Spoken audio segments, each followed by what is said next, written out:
Assalamualaikum warahmatullahi wabarakatuh.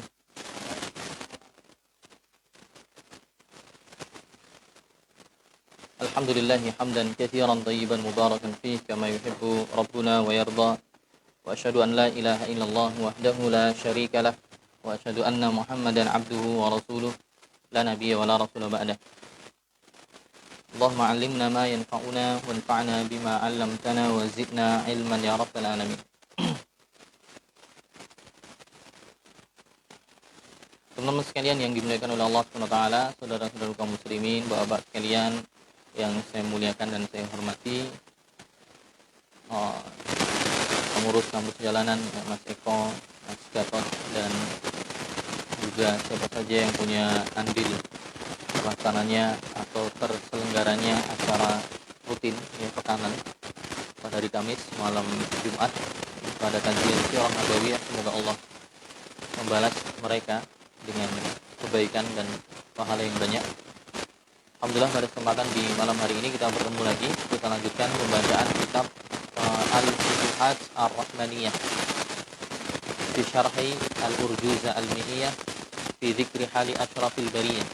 Kitab Al-Futuhat Ar-Rahmaniyah, penjelasan dari nazam ya, penjelasan dari nazam atau syair namanya Al-Urjuza Al-Mi'iyah. Itu syair yang dirangkum atau dibuat oleh seorang ulama namanya Ibnu Abil Iz Al-Hanafi yang membahas tema Sirah Nabawiyah ya, membahas tema Sirah Nabawiyah atau kisah hidup Nabi kita Muhammad SAW. Kemudian tentunya tidak lupa salawat dan salam mari senantiasa kita aturkan kepada panutan dan junjungan kita Nabi Muhammad SAW serta para keluarganya, para sahabat-sahabatnya dan setiap yang berusaha untuk meneladani dan mencontoh beliau ya dan para sahabatnya. Semoga kita semua diberikan taufik untuk bisa meneladani dengan sebaik-baik peneladanan. Ya, langsung saja. Di pertemuan yang lalu kita sampai di bait ke 25 ya. Di bait 25. Di bait 25. Di bait 24 sebelumnya kemarin 24 25 kita sedikit ya, ulang agar tidak lupa.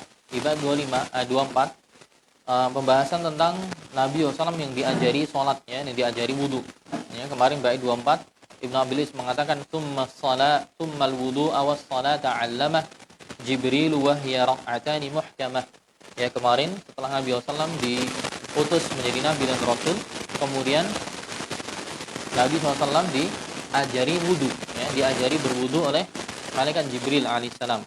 Dan juga diajari sholat ya, diajari sholat. Jadi awal mula diutus menjadi Nabi dan Rasul, langsung juga ada ibadah sholat.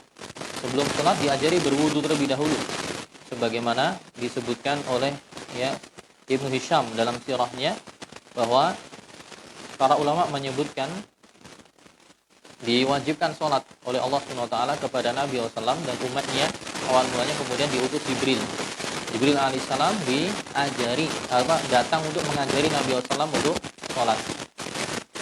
Atau enggak usah pakai itu ya, suaranya enggak ini okay. Jadi Nabi SAW didatangi oleh Jibril alaihissalam untuk berwudu, didatangi kemudian diajari berwudu. Setelah diajari berwudu kemudian diberikan contoh melakukan sholat. Sholatnya pada saat itu 2 rakaat saja. Dan sholatnya di awal mula pensyariatan, sholatnya itu hanya 2 kali sehari. Beda dengan sekarang yang 5 kali. Dulu sholatnya 2 rakaat dan hanya waktu duha. Ya, waktu duha selepas terbitnya matahari dan juga setelah sekitar waktu asar, yaitu sebelum tenggelamnya matahari. Jadi awal mula sholat cuma 2 kali dan sekali sholat cuma 2 rakaat. Itu di waktu duha, itu setelah matahari terbit ya, dan yang kedua adalah sebelum matahari tenggelam. Dan jumlahnya adalah 2 rakaat. Itu kemarin di bait 24. Adapun bait 25, tsumma madat isyruna yauman kamilah faramatil jinna nujumun hailah. Kemudian di bait ke-25 menjelaskan bahwa terjadi fenomena pada saat itu. Setelah 20 hari Nabi SAW diutus ya, jadi Nabi dan Rasul, terjadi fenomena langitnya itu banyak bintang jatuh. Ya. di hari setelah 20 hari Nabi SAW diutus jadi Nabi dan Rasul. Dan itu yang Allah abadikan dalam surat Al-Jin, yang mana para jin mengkisahkan kejadian yang mereka alami. Di surah Al-Jin ayat 8-9 Allah mengatakan wa anna lamasna as-samaa'a fawajadnaha muli'at harasan syadidan wa syuhuba. Para jin mengatakan, dan ketika kami mendapati langit, kami mendapati langit dalam kondisi penuh dengan penjagaan dan juga penuh dengan bintang-bintang yang dilemparkan. Wa anna kunna naq'udu minha maq'ida lis-sam'. Padahal kami dulu biasanya duduk-duduk di pintu-pintu langit ya untuk mendengarkan kabar langit. Famay yastami'il ana yajid lahu shihaban rasada. Barang siapa yang melakukan itu kali ini, yaitu duduk-duduk di langit pada saat itu, maka dia akan mendapati shihab. Shihab itu najm, bintang-bintang yang dilemparkan kepada dia. Jadi maksudnya adalah pada saat itu bintang-bintang Allah lemparkan untuk mengenai para jin tadi. Jin yang biasanya kerjasama dengan penyihir, kerjasama dengan para dukun untuk mencuri kabar-kabar langit. Yang kabar kepada para penyihir yang kemudian disebarkan kepada konsumennya para dukun. Ngeramal. Kadang kenapa ramalan itu benar? Karena dia beritanya bersambung, sanadnya si dukun kepada jin, setan kepada berita yang didengar dari pintu-pintu langit yang dibicarakan oleh para malaikat. Malaikat dapatnya dari Allah Subhanahu wa taala. Satu berita benar tapi diliputi dengan 9 kebohongan. Jadi ditambah-tambah dengan kedustaan. Nah, ketika Nabi SAW diutus awal mulanya, bintang-bintang ini Allah jadikan untuk apa? Melempari para jin. Nah, jadi ketika bintang-bintang itu dilemparkan, kemarin kita bahas bahwa itu bukan fenomena, bukan kesempatan seorang untuk meminta permohonan. Sebagaimana dulu ketika kita, atau sekarang mungkin sebagian masih berkutat dengan dunia zodiak dan semisalnya. Zodiak atau ini ramalan bintang, atau ketika pas lihat bintang jatuh mintalah permohonan nanti dikabulkan. Ini hal-hal yang berbau kesyirikan. Karena bintang ketika dia jatuh, ketika dia berpindah dari satu tempat ke tempat yang lain, sebenarnya itu Allah sedang melempar para jin. Sebagaimana Allah sampaikan di surat Al-Mulk kemarin. Allah sampaikan dalam surat Al-Mulk, wa zayyana as-samaa'a ad-dunya bimasabiha. Allah menjadikan langit dunia itu dihiasi dengan masabih, dengan bintang-bintang. Masabih di sini lampu-lampu, di sini maksudnya bintang. Kemudian Allah jadikan rujuman lisyayatin, bintang-bintang tadi sebagai alat untuk melempar setan. Jadi bintang itu kemarin kita sampaikan hikmah penciptaannya ada 3, untuk menghiasi langit sebagai sarana untuk melempar para jin yang mencuri-curi kabar langit. Kemudian yang ketiga untuk sebagai penunjuk arah, litahtadu biha fi zulumatil barri wal bahr, agar kalian bisa mencari jalan petunjuk pada kegelapan laut dan juga kegelapan daratan. Maksudnya orang ketika zaman dulu di tengah laut, di tengah daratan, tidak punya kompas, tidak punya GPS seperti sekarang, maka cara untuk mengetahui arah adalah dengan melihat bintang-bintang, rasi bintang. Rasi bintang ini arahnya di mana? Nah, itu ada ilmunya untuk mengetahui arah mata angin. Nah, itu kemarin yang kita bahas. Hari ke-20 terjadi fenomena pelemparan bintang-bintang oleh Allah Subhanahu wa taala kepada para jin yang mencuri-curi kabar langit, para murid-muridnya atau anak buahnya iblis, yang mana kemarin di dalam hadis disebutkan bahwa mereka terheran-heran kenapa kondisinya sekarang demikian. Akhirnya iblis yang memerintahkan bala tentaranya untuk cari tahu, cari info. Oh, pasti ada sesuatu yang terjadi di muka bumi. Ternyata benar. Ketika mendapati Nabi Muhammad SAW sedang sholat pada saat itu, ini berarti terjadi ini, yaitu diutusnya orang terakhir untuk menyebarkan risalah wahyu dari Allah Subhanahu wa taala. Itu kemarin bait ke-24-25. Sekarang bait ke-26, tsumma da'a fi arba'il aqwami bil amri jahratan ila al-islami. Tsumma da'a fi arba'il aqwam, kemudian Nabi SAW menyeru umatnya fi arba'il aqwam, itu pada 4 tahun, maksudnya pada tahun keempat, bil amri jahratan ilal Islam, yaitu menyerunya dengan jahrah, itu jahr, terang-terangan, bukan sir, kepada Islam. Maksudnya di tahun keempat itu Nabi SAW mulai berdakwah kepada kaumnya, orang Quraisy, dengan terang-terangan. tidak diam-diam lagi. Berarti maknanya sebelum tahun keempat Nabi SAW dakwahnya diam-diam, sir, gerilya, dari rumah ke rumah, dari rumah teman ke teman yang lain, dari rumah saudara satu ke saudara yang lain. Tidak terang-terangan menyeru manusia, karena pada saat itu masih minoritas, masih awal mulanya wahyu, maka mereka menyerunya atau Nabi SAW memakai metode sir, gerilya, diam-diam dari rumah ke rumah. Tapi ketika di tahun keempat ini, bada'a fid da'wah al-jahriyah, beliau memulai dakwah secara terang-terangan. Fa ma'nahu annahu fis sanawati tsalath al-awwal. Maknanya adalah berarti di tahun 3 tahun pertama min mab'atsihi, setelah Nabi SAW diutus, kana yad'u ila Allah taala sirran. Dahulu sebelumnya beliau menyeru manusia untuk mentauhidkan Allah, beribadah kepada Allah dalam cara apa? Sir, yaitu rahasia, diam-diam. Dahulu apa? Wa kana yajtami'u bi ashabihi fi fatratid da'wah asirriyah fi Daril Arqam ibn Abi Al-Arqam.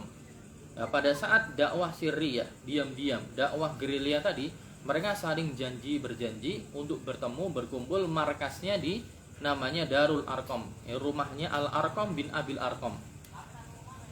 Jadi rumah salah seorang sahabat yang sudah masuk Islam, punya base camp, punya rumah yang cukup luas, yang di situ menjadi tempat Nabi SAW dan sahabatnya yang sudah masuk Islam itu bermusyawarah dan memikirkan ya cara dakwah, metode berdakwahnya gimana, menyampaikan pesannya gimana. Namanya Darul Arqam, itu rumahnya si Arqam bin Abil Arqam radhiyallahu anhu. Siapa dia? Wa huwa syabun min syababis sahabah. Dia masih muda. Ya, dia adalah salah seorang pemuda dari pemudanya para sahabat yang termasuk dari orang-orang yang terdahulu masuk Islam. Minas sabiqin al-awwalina fil Islam. Wa kana min sadati Quraisy, dan orang ini yaitu Al-Arqam bin Abil Arqam walaupun pemuda, dia termasuk pembesarnya orang Quraisy, ya. Orang yang punya kedudukan, orang yang punya wibawa, orang yang punya nama di tengah Quraisy. Jadi bukan orang sembarangan. Walahu darun kabirah qurba as-Safa. Beliau punya rumah yang lumayan besar dan luas di dekat Safa. Safa itu tempat yang jenengan kalau nanti haji atau umrah, semoga Allah berikan rezeki, setelah setelah tawaf kan kemudian sa'i dari Safa ke Marwah, ya, dari Safa ke Marwah. Inna Safa wal Marwata min sya'airillah, ya, sungguhnya Safa dan Marwah adalah bagian dari syiar Allah Subhanahu wa taala. Jadi sa'inya, sa'i itu jalan semi lari, ya. Lari semi jalan kecil-kecil dari Safa ke Marwah 7 kali, ya. Mulainya dari Safa, ya. Makanya Nabi SAW mengatakan ibda kama bada Allahu bihi, mulailah untuk sa'i sebagaimana Allah sebutkan, ya, permulaannya. Allah dalam Al-Quran menyebutkan Safa dulu, inna Safa wal Marwah, berarti dari Safa dulu, Safa ke Marwah, ya, 1, 2, 3, 4, intinya 7 kali. Nah dulu rumahnya Al-Arqam bin Abil Arqam ini dekat Safa, rumahnya luas. Bahkan Nabi yajtami'u bi ashabihi inda tilkad dar. Nabi SAW berkumpul dengan para sahabatnya di rumah tersebut, mengajari mereka agama, ya, mengajari mereka apa yang sudah Nabi dapatkan dari wahyu yang disampaikan oleh Jibril alaihissalam, tentunya dari Allah Subhanahu wa taala. Dan ayat-ayat apa yang sudah turun, ayat-ayat Quran. Jadi awal mulanya begitu. Nah, kemudian wa Abu Bakrin ba'da an aslama kana rajulan tajiran. Kemudian setelahnya yang termasuk awal mula masuk Islam adalah Abu Bakar. Dan Abu Bakar ini dulu juga adalah seorang saudagar, ya, niagawan, pedagang. Wa kana sadiqan lin Nabi qabla al-bi'tsah. Dan Abu Bakar ini sudah menjadi teman karib, ya, teman dekat Nabi sallallahu sebelum Nabi diutus jadi nabi dan rasul. Jadi sebelum mereka berdua, sebelum Abu Bakar jadi sahabat, Muhammad dan Abu Bakar memang sudah temenan dari dulu, dan memang umurnya tidak jauh beda. Umurnya cuma beda sekitar 2 atau 3 tahun, ya. 2 atau 3 tahun. Nabi Muhammad SAW itu wafat di umur 63 tahun. Setelah Nabi SAW wafat di umur 63 tahun, kan yang jadi khalifah Abu Bakar. Abu Bakar yang jadi khalifah. Dan Abu Bakar ketika jadi khalifah itu tidak lama, cuma sekitar 2 tahun 3 bulan, kemudian meninggal. Dan Abu Bakar pun wafatnya juga umur 63-an. Jadi sekitar jarak umur antara Nabi dan Abu Bakar itu cuma 2 atau 3 tahunan. Jadi memang hampir seumuran. Dan sebelum mereka, ya, mendakwahkan Islam, mereka juga sudah sahabat sejak masa jahiliyah.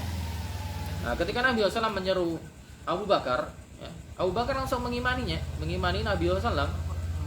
Makanya beliau diberi nama julukan As-Siddiq. Termasuk salah satunya adalah karena membenarkan dakwah Nabi SAW, atau juga karena membenarkan Isra Mi'rajnya Nabi SAW. Ya. Ada yang memaknai karena membenarkan dakwah Nabi, atau juga membenarkan fenomena atau kejadian Isra Mi'raj yang pada saat itu tidak masuk akal. Seorang kok cuman semalam dari Masjidil Haram ke Masjidil Aqsa, dari Masjidil Aqsa kemudian ke langit ketujuh, hanya satu malam saja. Banyak orang mengingkari, Abu Bakar membenarkan, maka beliau diberi julukan As-Siddiq, yang membenarkan.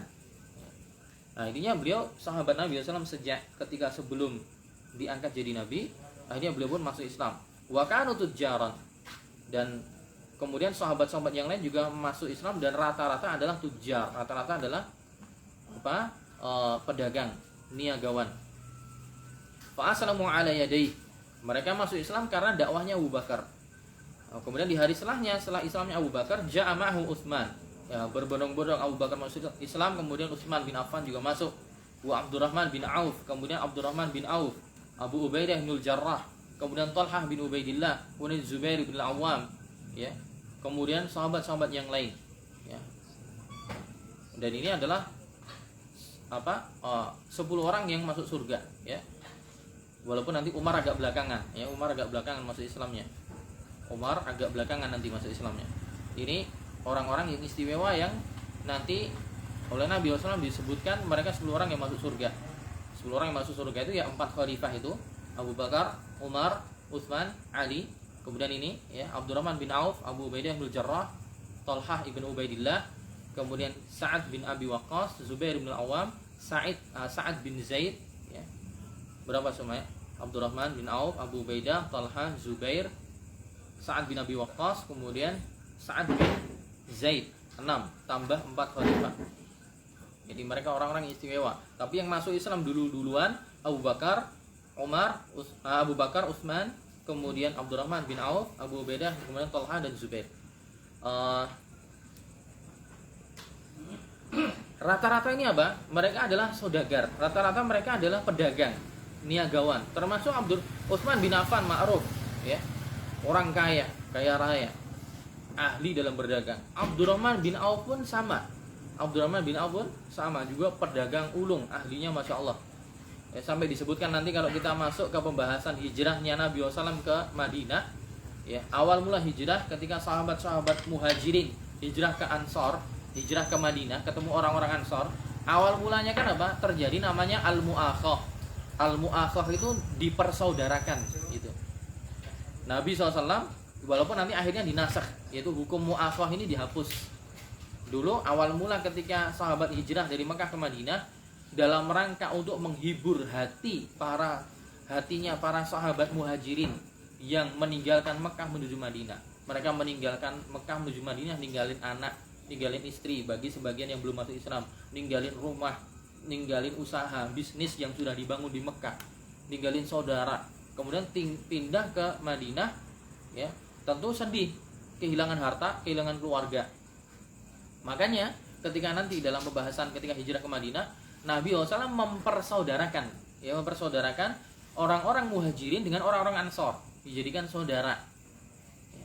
Salah satunya nanti adalah Abdurrahman bin Auf yang oleh Nabi SAW dipersaudarakan kalau tidak keliru dengan sahabat namanya Sa'ad bin Rabi al-Ansori. Sa'ad bin Rabi al-Ansori dipersaudarakan dengan Abdurrahman bin Auf. Dan Sa'ad bin Rabi al-Ansori ini poligami, dia punya istri lebih dari satu. Ya, karena saking sayangnya dengan saudaranya yang baru ini, yang rela hijrah dari Mekah ke Madinah meninggalkan keluarganya, hartanya, Sa'ad bin Rabi al-Ansori karena ingin menjadi orang yang dermawan, membantu saudaranya tadi, kemudian dia menawarkan kepada Abdurrahman bin Auf untuk milih salah satu istrinya. Kamu senang dengan istri saya yang mana? Senang yang ini, saya ceraikan, kamu nikahi. Saya punya harta sekian, separuh untuk kamu boleh, separuhnya untuk saya. Saking apa? Mereka ingin bantu saudaranya. Tapi Abdurrahman bin Auf menolak. Beliau mendoakan, barakallahu fi ahlika wa malik. Beliau mengatakan semoga Allah berikan keberkahan untuk keluargamu dan hartamu. Saya tidak menginginkan. Saya dipersaudarakan dengan Anda sudah bersyukur. Dullani ala suq. Tunjukkan saja kepadaku pasar itu di mana. Saking pintarnya berdagang, ya, saking canggihnya dalam berbisnis, tunjukkan saja saya pasar di mana. Kemudian beliau mulai berjualan. Berjualan apa adanya dari yang kecil sampai farobiha aqiton wasamnan. Sampai di hari pertama dia sudah untung dapat apa? Aqito. Aqito susu kering, hampir seperti keju, dan samen. Dia untung dapat susu kering dan kayak mentega yang bisa digunakan untuk sebagai bahan makan. Sampai kemudian dia kerja berhari-hari. Kemudian tiba-tiba di satu hari tidak lama setelah itu Nabi SAW sudah nemui Abdurrahman bin Auf dalam kondisi tubuhnya ada wewangian yang warnanya kuning. Ada tumbuhan namanya za'faron yang sekarang dijual tuh, diminum mahal, za'fron. Itu kan juga ada bau wanginya, dan itu dulu dipakai salah satunya juga sebagai tanda orang yang habis nikah tuh ada tanda kuning-kuningnya. Kemudian Nabi bertanya kepada Abdurrahman bin Auf, "Mahyam ya Abdurrahman, ini apa wahai Abdurrahman?" Abdurrahman mengatakan dia mengatakan tazawwajtu, saya habis nikah gitu. Saya habis nikah. Bayangkan, Masya Allah, baru hijrah ke Madinah, kerja sekian hari, ya sudah untung sekian, kemudian sudah berani nikah. Tazawwajtu imra'atan min Ansor, saya menikah dengan salah seorang perempuan Ansor. Kemudian ditanya, ya, apa maharnya? Ya, maharnya apa? Dia mengatakan wazna nuwatin min zahab. Ya, waznu nuwatin min zahabin. Mahar yang saya berikan kepada istri seukuran berat isi kurma. Jadi emas seberat isi kurma. Kemudian Nabi mengatakan aulim walau bisyah, tunaikanlah walimah walaupun hanya menyembelih seekor kambing. Nah, itu nanti kisahnya. Tapi maksudnya apa, teman-teman sekalian? Awal mula Nabi mendakwahkan kepada para sahabat ini yang masuk Islam itu adalah para orang-orang yang jago bisnis. Mereka jago bisnis. Nah, di sini juga apa? Di sini bisa kita ambil pelajaran. Ya, tadi Al-Arqam bin Abil Arqam, bahwa memang dalam dakwah itu memang harus ada base camp gitu. Harus ada tempat di mana di situ menyusun strategi dakwah. Harus ada tempat di mana di situ kita bermusyawarah untuk mengembangkan dakwah.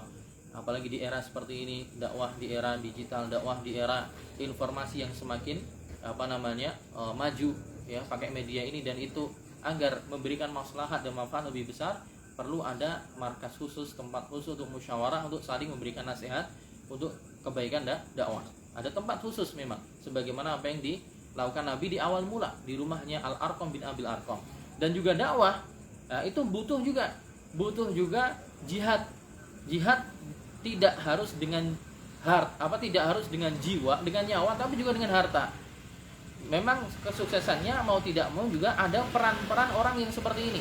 Abdurrahman bin Auf, Utsman bin Affan, Abu Bakar, yang memang sedari awal adalah para pengusaha, bisnismen, para pedagang, para saudagar, yang mereka Allah beri karunia kelebihan materi, tapi mereka juga orang yang tidak menjadikan materi itu dimasukkan ke dada mereka, sehingga pelit untuk mengeluarkannya. Tidak, mereka diberikan rezeki oleh Allah, materi yang lebih, tapi mereka sadar juga bahwa ini titipan Allah Subhanahu wa taala. Dan akan mereka infakkan, akan mereka sedekahkan untuk jalan dakwah, ya, membantu perkembangan dakwah, ya, agar mad'unya semakin nyaman ketika berdakwah. Ini yang demikian ta'awun 'alal birri wa taqwa, saling tolong menolong dalam kebaikan dan ketakwaan, dan insyaallah semuanya dapat pahala yang banyak. Nah, ini awal mula seperti itu. Jadi Nabi SAW awal mulanya berkumpul di rumahnya Al-Arqam bin Abil Arqam untuk menyusun strategi dakwah. Awal mulanya ketika dakwah secara gerilya, diam-diam, ya, kemudian masuk Islam Abu Bakar, sahabatnya sejak kecil, kemudian sahabat-sahabat yang lain yang para pedagang, Utsman bin Affan, Abdurrahman bin Auf, Talha bin Ubaidillah, Zubair bin Awam, dan yang lainnya, sampai kemudian tataba'a Islamus sahabah hatta balaghu nahwa arba'ina sahabian. Sampai awal-awal ini mulai bertambah, makin banyak masuk Islam, sampai kurang lebih ada 40 sahabat yang masuk Islam. Nah, ketika sudah mulai makin banyak, Allah kemudian menurunkan surat Al-Hijr ayat 94. Allah mengatakan fasda' bima tu'mar wa a'rid 'anil musyrikin. Wahai Muhammad, terang-teranglah kamu dalam berdakwah. Mulai sekarang terang-teranglah kamu dalam berdakwah dan jangan pedulikan orang-orang musyrik. Nah, sejak turun ayat ini, maka Nabi dakwanya sekarang terang-terangan, tidak diam-diam. Maka semenjak turun ayat ini, kemudian Nabi SAW datang ke sebuah bukit, ya. Di bukit itu kemudian Nabi memanggil seluruh orang Quraisy, kabilah Quraisy dari keluarga ini, dan itu dipanggil semuanya. Kemudian Nabi SAW memberikan ceramah, ya, memberikan ceramah kepada penduduk Quraisy. Nah, beliau bertanya, bagaimana orang-orang Quraisy, ya ma'syara Quraisy, ma tarawna, ya, ma tarawnani bikum, atau ma tarawna, bagaimana menurut Anda, menurut kalian saya itu di tengah kalian.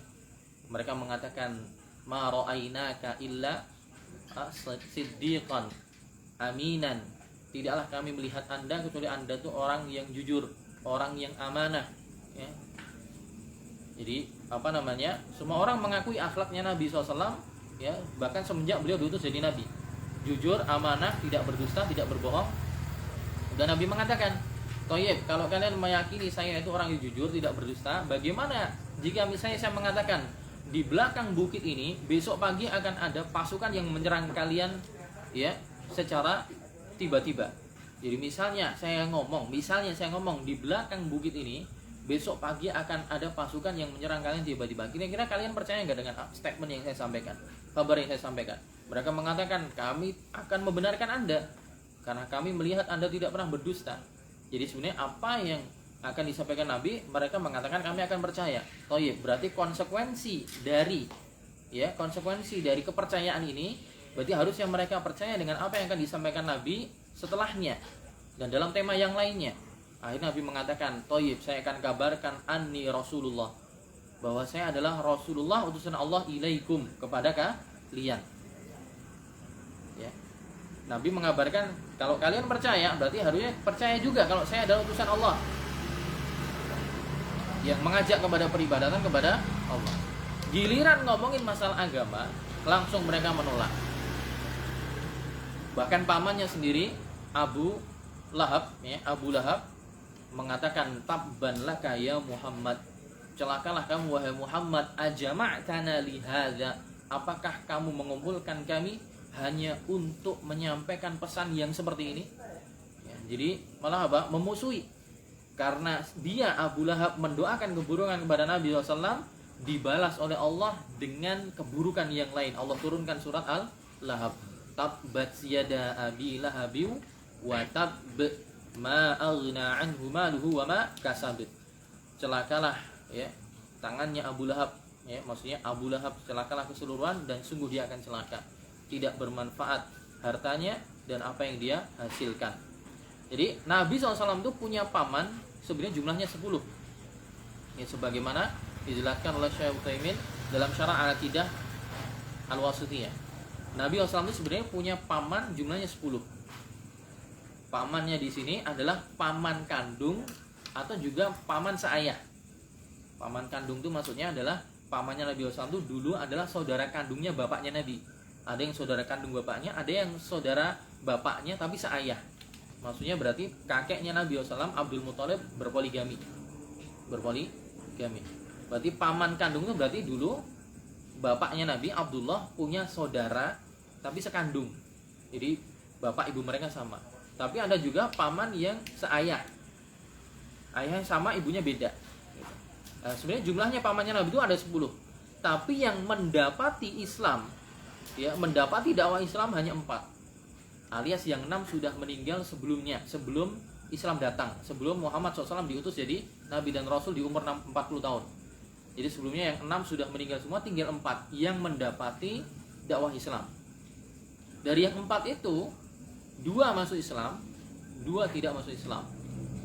Dari yang 4 itu 2 masuk Islam, 2 tidak masuk Islam. Yang 2 yang tidak masuk Islam, pertama ini Abu Lahab, yang tidak masuk Islam plus memunculkan permusuhan secara nyata kepada dakwah Islam. Darinya ia meninggal dalam kondisi yang buruk. Yang kedua yang sangat disayangkan, pamannya Nabi SAW yang sebenarnya hatinya baik, akhlaknya mulia, menolong Nabi SAW sejak kecil, mendidik Nabi SAW sejak umur 8 tahun, ya, tapi akhirnya wafat tidak dalam kondisi muslim, yaitu Abu Thalib, bapaknya Ali bin Abi Thalib, ya, bapaknya Ali.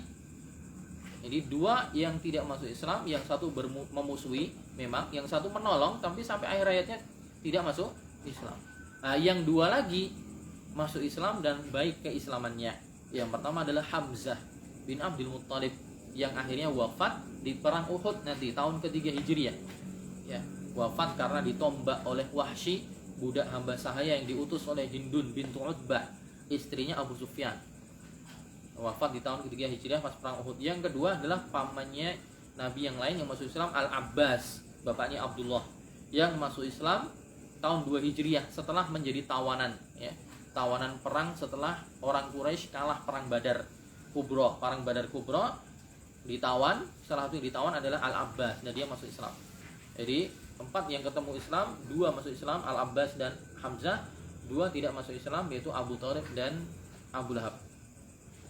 Kemudian di bait ke-27, wa arba'un minan nisa'i wa 12 minar rijalis sahbi kullun qad hajar ila biladil hubshi fi khamisi 'am wa fihi 'adu thumma 'adu la malam. Nah, konsekuensinya ketika tahun keempat setelah Nabi diutus jadi Nabi dan Rasul, mulai dakwah terang-terangan, namanya sudah vulgar dakwahnya, terang-terangan tanpa diam-diam, otomatis banyak orang yang tahu. Otomatis kemudian penekanan, ya, semakin parah. Ya, Nabi SAW diboikot, ditekan secara sosial, secara ekonomi, ya, bahkan terancam nyawanya. Sahabat-sahabatnya juga demikian. Ya, karena kondisi tertekan itu, maka bait 27 ini dibahas. Wa arba'un minan nisa'i wa 12. Kemudian ada 4 perempuan dan 12 lelaki, semuanya hijrah. Nah, ini hijrah pertama.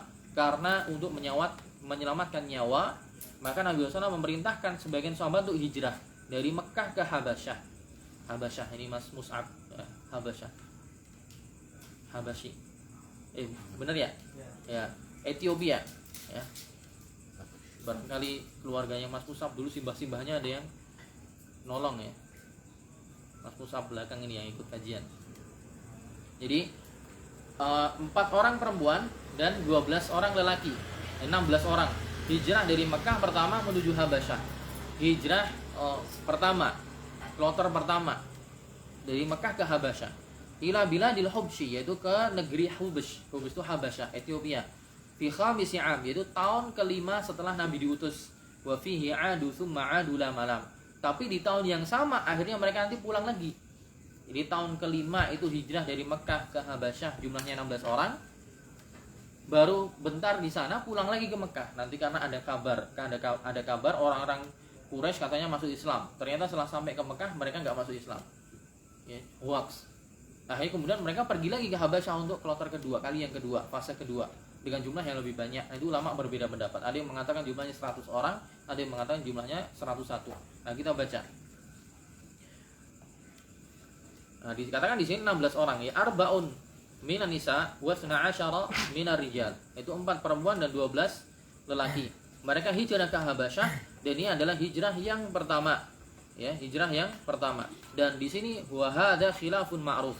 Dan di sini ada perselisihan pendapat ulama. Maksudnya ahli sejarah berselisih pendapat, ya, dalam buku-buku sejarah. Sebenarnya yang hijrah itu berapa sih? Apakah perempuannya 4 ataukah 5? Nah, di sini tadi Ibnu Abil Is mengatakan perempuannya 4, laki-lakinya 12. Berarti totalnya 16. Dalam pendapat yang lain mengatakan perempuannya 5, laki-lakinya 12. Berarti totalnya 17. Jadi ada yang mengatakan semua totalnya 16, ada yang mengatakan totalnya 17.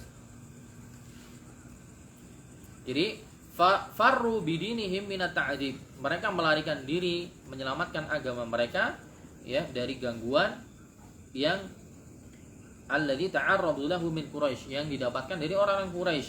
Makanya Nabi SAW memberikan wasiat kepada mereka.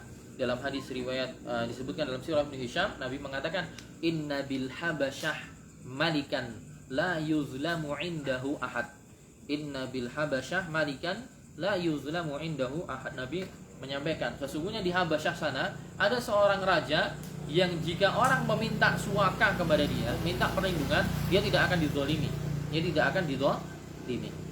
Ya, tidak akan dizalimi. Akhirnya kemudian mereka pindah ke Habasyah. Dan waktu itu Raja Najasyi dan kaumnya kan memang memeluk agama Nasrani. Ya, Habasyi sendiri, Habasyah Najasyi sendiri awal mulanya masih memeluk agama Nasrani, Nasoro. Ya. Walaupun nanti akhirnya masuk Islam, ya, masuk Islam. Tapi awal mulanya beliau dan kaumnya memang orang-orang yang memeluk agama Nasoro, ya, Nasrani. Tapi walaupun demikian, mereka memberikan suaka bagi orang yang memang tertindas. di negeri di mana mereka tidak bisa apa? Mendirikan syiar agamanya. Nah, ini juga apa? Juga menjadi argumen dalil. Salah satu argumen apa? Tidak diperbolehkannya menetap di negeri non muslim. Tidak boleh dibolehkannya menetap di negeri orang-orang kafir. Ketika apa? Ketika dia menetap di situ, dia tidak bisa mendirikan syiar-syiar agamanya. Ketika mereka menetap di Mekah, mereka diintimidasi, mereka diancam dibunuh, dilarang untuk beribadah, ya. Makanya Nabi suruh pergi, pindah. Ini menunjukkan jika kita seorang muslim misalnya melakukan, ya, bertempat tinggal di negeri yang non muslim, dan di situ seorang terhalangi dari menunaikan syariat Islam, ya, perempuan nggak boleh berhijab misalnya, perempuan nggak boleh berhijab. Di situ dia sulit mencari makanan-makanan yang halal, dia susah untuk sholat, bahkan mau sholat aja kadang dilarang, ya. Maka yang demikian apa? Menjadi salah satu dalil yang dipakai oleh para ulama, tidak boleh sebenarnya untuk tinggal di negeri non muslim. Boleh dengan syarat ketentuan berlaku. Nanti para ulama menyebutkan, ya, ketentuannya seorang boleh tinggal di negeri non muslim.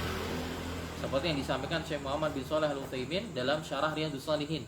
Ada beberapa syarat ketika dia apa? Boleh untuk tinggal di negeri itu. Pertama, misalnya dia punya ilmu, ya, dia punya ilmu agama yang cukup, yang dengannya bisa menangkal dan bisa membantah jika ada syubhat. Syubhat itu maksudnya apa?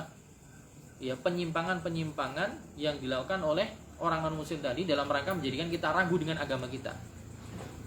Ya, banyak orang yang ilmu agamanya minim, kemudian dia tinggal di negeri kafir, kemudian di sana apa? Diberikan pengaruh oleh orang-orang yang benci Islam. Akhirnya pulang-pulang jadi liberal. Masih muslim, katanya masih muslim, tapi pulang-pulang liberal. Mengatakan zina itu halal, mengatakan tidak masalah nggak pakai kerudung, mengatakan, ya, kemudian mengatakan apa namanya, LGBT itu tidak masalah dan seterusnya. Itu karena apa? Mengimpor dan mengadopsi, ya, pemahaman yang ada di negeri tersebut. Dan dia ketika tinggal di situ nggak punya pegangan agama yang cukup, sehingga malah pulang terpengaruh. Di syaratnya orang boleh tinggal di negeri non muslim itu pertama punya ilmu yang cukup untuk bisa membantah. Yang kedua, ya, syaratnya apa? Dia memang butuh di situ. Tidak ada opsi yang lain. Atau ada masalah yang besar ketika dia tinggal di situ. Contohnya dia butuh, ya, misalnya orang sakit kanker. Dia sudah berobat di Indonesia, rumah sakit mana aja sudah dia kunjungi, yang paling top, yang paling mewah, yang paling fasilitas lengkap, ternyata nggak mencukupi. Adanya di negeri ini misalnya, yaitu peralatan untuk pengobatan kanker paling maju, paling modern, dan tingkat keberhasilan pengobatan di situ terbukti. Ada apa? Grafiknya, ada datanya. Nah, silahkan boleh. Dia memang itu dibutuhkan. Atau ada maslahat ilmu, ya, bahwa di negeri tempat dia tinggal ada disiplin ilmu tertentu yang belum dikuasai, sehingga dia harus belajar ke negeri non muslim tadi dalam rangka mengambil ilmu itu, nanti dia pulang ke negaranya, disebarkan ke negerinya, bermaslahat bagi banyak orang. Syarat yang lain apa? Ya, dia di sana tidak didiskriminasi, tidak dihalangi dari menunaikan, ya, apa yang dia yakini. Ketika dia pergi di negeri non muslim kok kemudian dia dilarang untuk berhijab, dilarang untuk sholat dan seterusnya, itu jadi nggak boleh.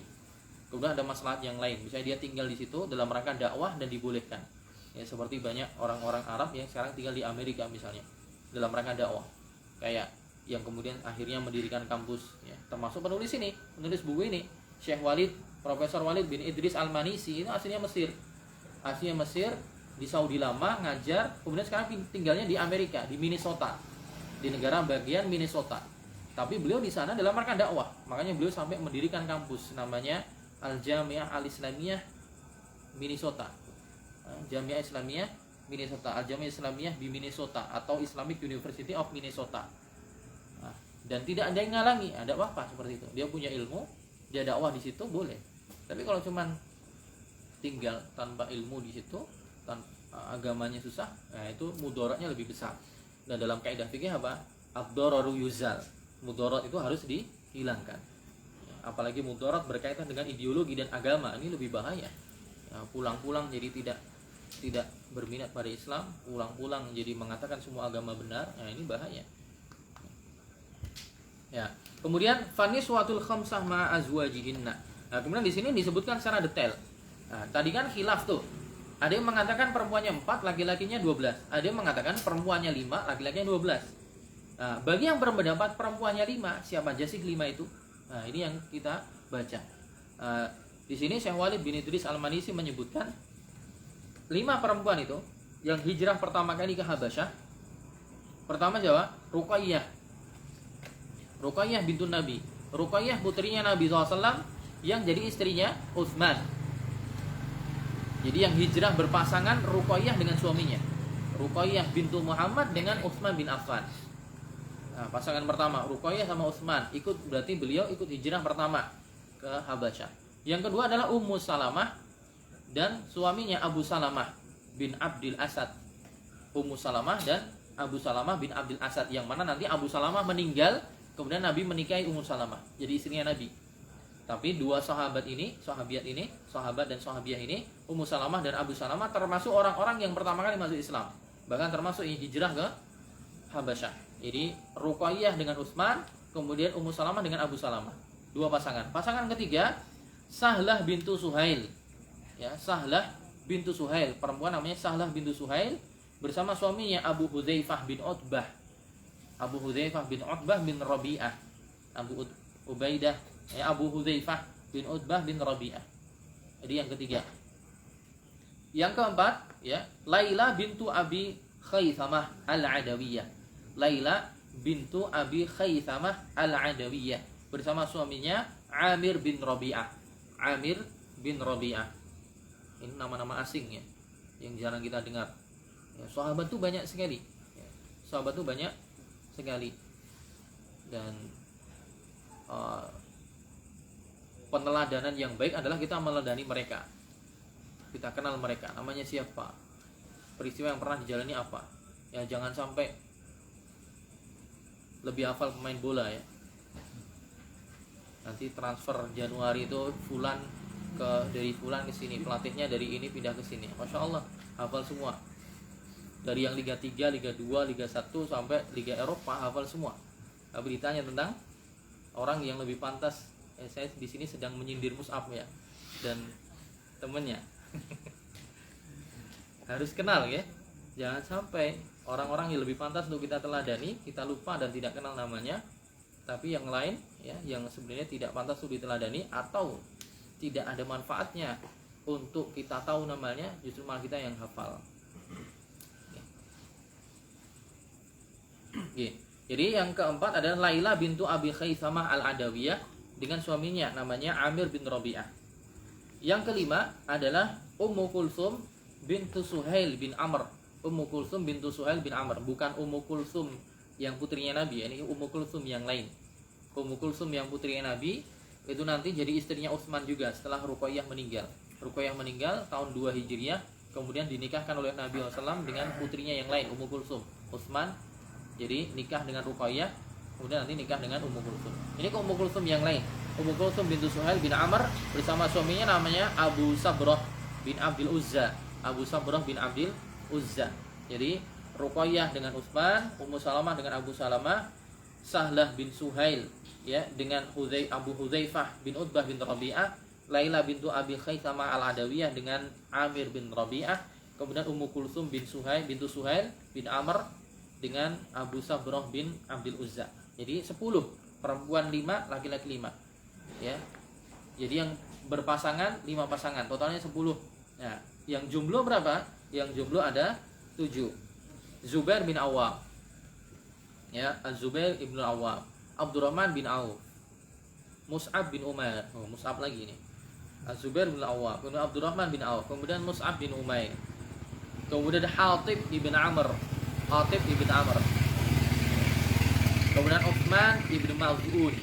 Utsman bin Maz'un, bukan Utsman bin Affan ya, Utsman bin Maz'un.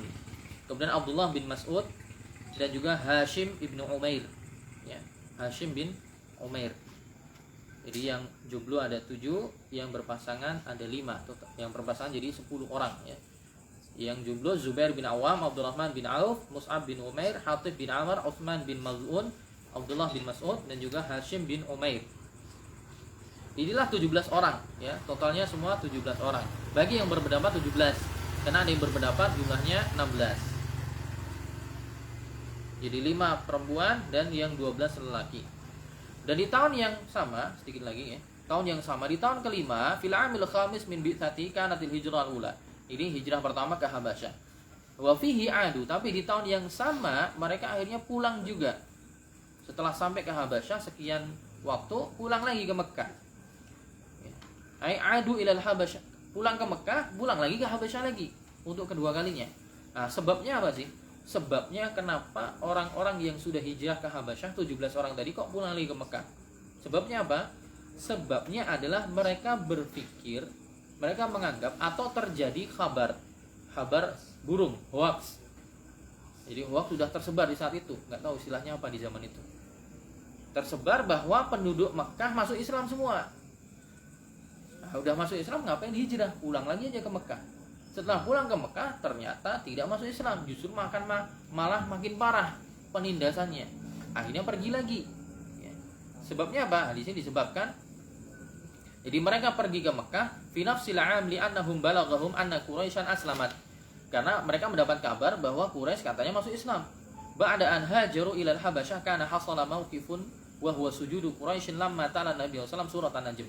Yaitu terjadi suatu fenomena, suatu kejadian orang-orang Quraisy itu pada sujud ketika Nabi membaca salah satu ayat di surat An-Najm. Jadi Nabi membacakan satu ayat surat An-Najm di waktu dekat Ka'bah. Nah, di surat An-Najm ini Nabi membaca ada satu ayat tala ala kufari Quraisy surat An-Najm. Nabi membacakan kepada orang Quraisy. Nah, sampai pada ayat ya surah An-Najm ayat 62 Allah mengatakan fasjudu lillahi wa'budu. Fasjudu lillahi wa'budu. Bersujudlah kalian kepada Allah dan sembahlah Dia. Ketika ada perintah itu, orang-orang Quraisy langsung sujud. Fasajada kullu man kana ma'ahu. Bersujudlah semua yang ada di sisi Nabi SAW, orang-orang kufar Quraisy. Ya, illa rajulan minhum istakbara an yasjud. Kecuali ada satu orang saja yang enggak mau sujud, dia merasa sombong, tidak butuh untuk sujud. Fa akhadha kaffan minat turab. Dia mengambil satu genggam tanah wa wada'ahu ala anfihi, dia masukkan ke hidungnya, ke wajahnya. Fala'alla ba'd man ra'a an-nabiy sallallahu alaihi wasallam yaqra'ul Qur'an wa Abu Jahl wa Abu Lahab wa kullu qadati Quraisy yasjuduna ma'ahu fa usyi'a anna Quraisyan aslamat wan nasu kulluhum aslamu ma'an nabiy sallallahu alaihi wasallam wa salati sya'i'ah ila sahaba wa hum fil Habasyah. Jadi ini yang terjadi. Ketika Nabi membaca surat itu, mereka pada sujud, tapi sujud bukan dalam rangka kemudian mentaati apa yang Nabi perintahkan, enggak. Ya cuma sujud aja karena dalam ayat itu ada perintah sujud. Nah, mereka kemudian pada sujud, tapi sebenarnya bukan maknanya mereka masuk Islam. Akhirnya kabar ini menjadi kabar burung tersebar sampai ke Habasyah. Ketika sampai ke Habasyah, yang tersebar orang-orang Quraisy masuk Islam semua. Akhirnya karena udah masuk Islam, ya udah ngapain minta suaka lagi. Akhirnya mereka pulang dari Habasyah, pulang lagi ke Mekah. Fawajadul amra laisa kadzalika. Ya, ternyata yang didapati tidak seperti ekspektasi mereka, tidak seperti harapan mereka. Di Mekah bukan masuk Islam, justru malah makin parah. Tapi sempat mereka di Mekah tinggal, pulang, setelah pulang itu menetap selama kurang lebih 3 bulan. Dha'afat Quraisyun 'alaihim. Ya, dha'afat Quraisyun 'alaihim fihal adza wal azab. Tapi semakin berlipat penindasan dan kezaliman yang dilakukan oleh orang-orang Quraisy. Akhirnya mereka pergi untuk kedua kalinya ke Habasyah. Ini perjuangan yang begitu berat ya, orang-orang yang pertama kali masuk Islam. Ya, mereka terancam nyawanya, ya, jadi tidak lancar ekonominya, terpisah dari saudara-saudaranya dan keluarganya. Ya. Bahkan mereka terpaksa harus nyebrang laut, di mana mereka bukanlah orang yang terbiasa nyebrang laut. Mereka bukan orang yang tinggal di Jeddah. Mereka orang yang tinggal di Mekah, yang jaraknya mungkin 1 jam dari Mekah ke pantai. Itu bukan orang pantai yang mereka tidak terbiasa untuk nyebrang laut naik kapal. Dan pada saat itu gimana? Nggak ada GPS, nggak ada kompas.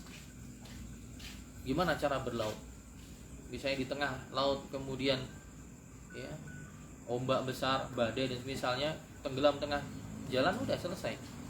Ini menunjukkan pelajaran bagi kita bahwa berdakwah itu perjuangannya berat gitu. Bukan sesuatu yang ringan.